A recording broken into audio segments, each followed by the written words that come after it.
I'm going to dive right into it, Jonathan, if that's okay with you. Yeah, that's entirely fine. Beautiful. I see you working from home as well. Yes, week 6 or 7. I think I'm losing track, but it's been That's a lot of time at home.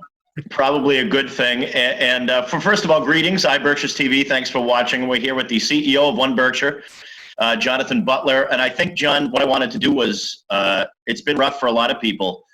I think giving some plaudits to your staff, you guys made a pretty quick shift when this COVID thing hit. You know, one day it seemed like we were going on One Berkshire and it was the usual stuff, simple stuff, list of businesses, entrepreneur stuff, financial stuff, and all of a sudden the whole thing was how to deal with COVID-19 and everything that we're going through. Talk a little bit how you guys pivoted a little bit.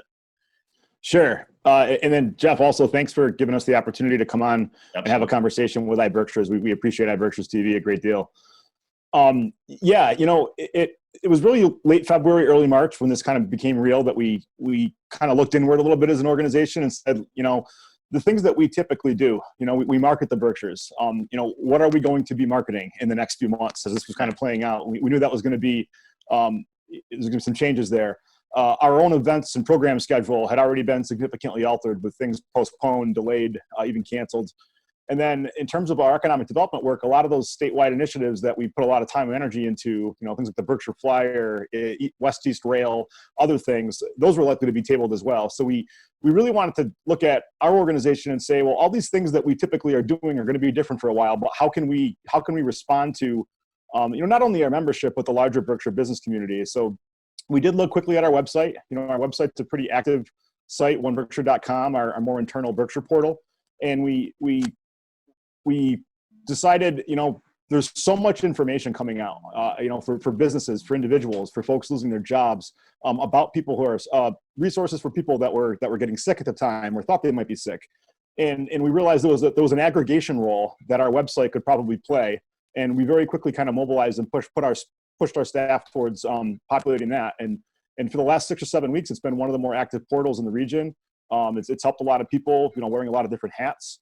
And we've actually overhauled it like 3 different times to make it more user friendly as we're getting feedback.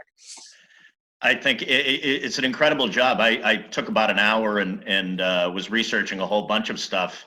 And it made me a little sad to see, you know, first you'd see about leadership programs and the youth leadership program and stuff, and then to keep going and see COVID-19. But that's what we're all doing nowadays. There's no getting around it. And you guys have done a great job. One of the things that you guys are doing is a virtual town hall. If you wouldn't mind, go through virtual town hall. First of all, what is it? And then how do we watch it? Is it archived, et cetera, et cetera, et cetera? Sure. So we have started a virtual town hall series, and this is in the spirit of being a resource for businesses and helping them become more knowledgeable about what's out there and get some questions answered. And we realized, you know, as an organization, we have a great reach with a lot of different partners and organizations that are willing to kind of lend a hand and commit some of their time and their wisdom to this. So the first virtual town hall we did was 2 weeks ago. We had Joe Thompson from Mass Mocha. We had Sarah Eustace from Main Street Hospitality Group and some others. And they did about a 45-minute roundtable talking about, you know, what will reopening look like to them? What are the obstacles? What are barriers? How should the smaller businesses that feed off those larger anchor institutions be preparing themselves for that? And we actually had over 200 participants on that webinar, which was great. All of these are free. And we have one coming up this Friday that's going to actually focus on the banking questions that we have right now and how businesses can be better prepared to access federal resources, state resources, navigate all these different mechanisms. And we have a great group on Friday morning that's going to be talking about that. Who will be there Friday morning? So we have, it's Bob Frazier, the president of Mountain Ones, giving us an hour of his time, which we really appreciate. Great. Dennis Egan, who's a local attorney with Cohen, Kinney, Valicenti, and Cook. Gary Moynihan, who's the managing partner of a large accounting firm in Pittsfield. And then also Jody Rathbun-Briggs from Greylock Credit Union, who's really kind of managed their response to this. And the idea there is, and these are all free, by the way, and they're available for not just business owners and business folks, but really the general public if they want to tune in and listen. But what they're going to do is talk about navigating all these different programs. And the way that we structure these town halls is we have the panel discussion go for about 40 to 45 minutes, and then we transition to questions from the listeners. So they submit questions electronically, and we try to get as many answered as we can. And we're looking forward to that conversation on Friday. What time Friday morning? It's at 10 a.m. Yeah. If people want to log on to oneberkshire.com, they can register. You do need to register. It's free, Yeah. but we have to give you the instructions on how to log in. And the first town hall that we did is actually available also on our website for viewing. You can log on and listen to that. And I actually believe Pittsfield Community Television is playing it throughout the course of the week. I don't have the hours that's great. in front of me, but they've That's been a good great. partner as well. I would expect a lot more than 200 people this time. It wouldn't surprise me one bit. It sounds like an incredible resource, Jonathan. It's what we're trying to do. And just adding to that, we're going to be doing these every Friday morning at 10 a.m. starting this week. They'll be recurring. And we have a whole bunch of other topics that we'll be covering from, how this has affected the food and agriculture economy. We're probably going to delve a little bit deeper into what this has done to our visitor economy and a whole bunch of other things that are timely and good topics for us to be bringing to the people to learn more about.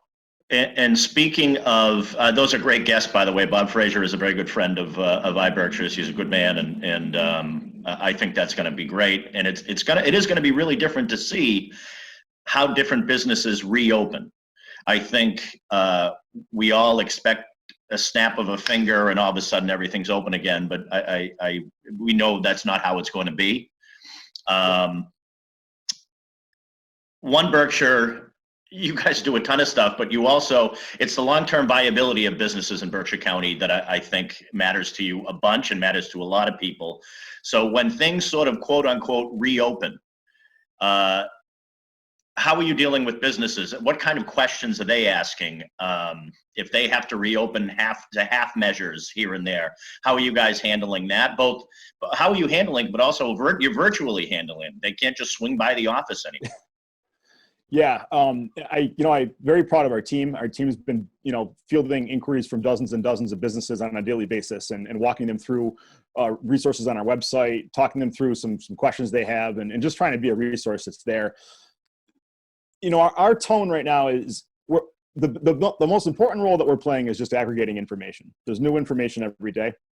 And now that we've gotten kind of, I guess we're under the curve, and we're hopefully heading towards much better numbers facing the pandemic in Massachusetts and around us. And the conversation around the economy is becoming more in the forefront now. We're going to continue to be there advocating for, smart decisions being made, but also helping businesses facilitate what the next steps mean to them. It's going to be different in every sector. You can imagine in certainly healthcare and in manufacturing and some other sectors, they might be able to return to a pretty normal state of operations.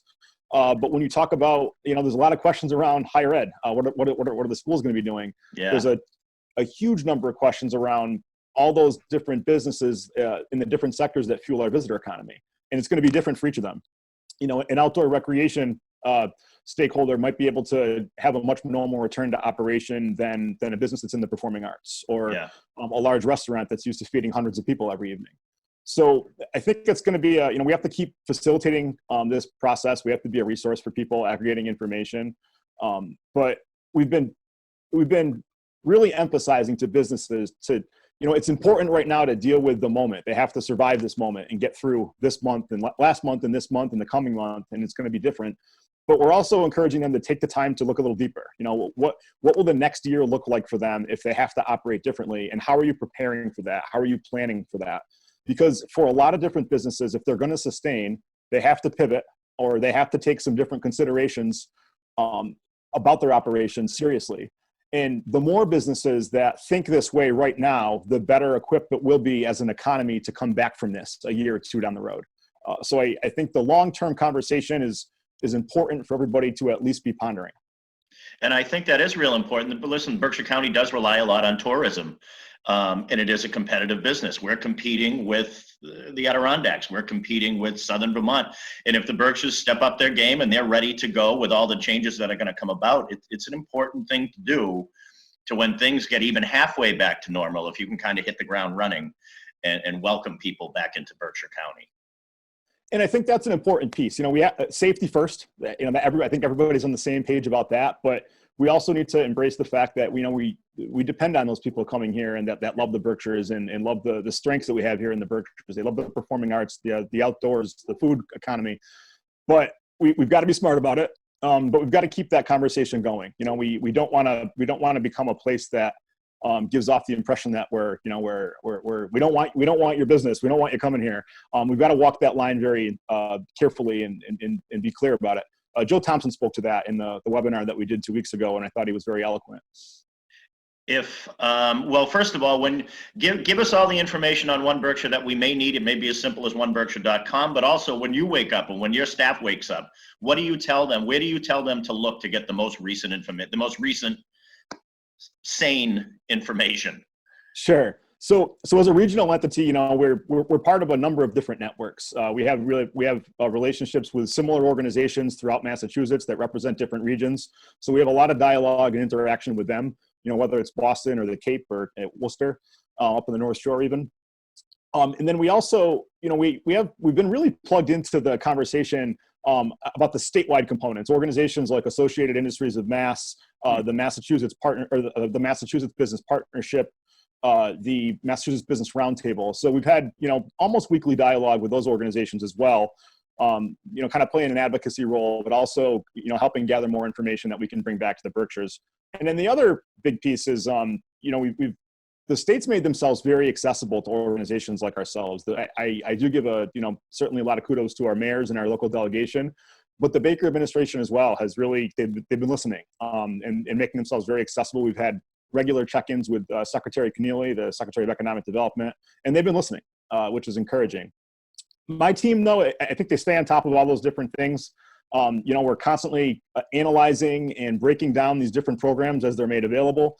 Yeah. And we're getting them up on and active on that website as soon as we can. So anybody looking for direction, oneberkshire.com. It's very easy to navigate. If you have a question, they can submit an email and someone will give you a call. It's the best way for us to kind of remotely respond right now.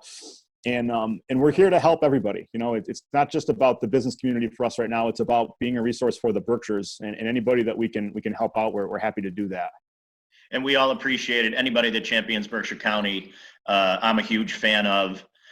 You guys have done an incredible job, and you're also still doing the regular stuff. I know business is weird right now, but if you're an entrepreneur out there, if you're somebody who wants to I don't know if take advantage would be the right word, but say, hey, this is a time when things have sort of slowed down. I might have a good space in the market. Still keep going to oneberkshire.com. CEO of oneberkshire.com, of One Berkshire, Jonathan Butler, thank you so much for joining us. And hopefully we'll talk to you again soon. This Friday, 10 a.m., virtual town hall, oneberkshire.com. Watch it. Appreciate it, Jeff. Thank you very much for this. Absolutely. I'll see you soon. All right. Take care. Thank you.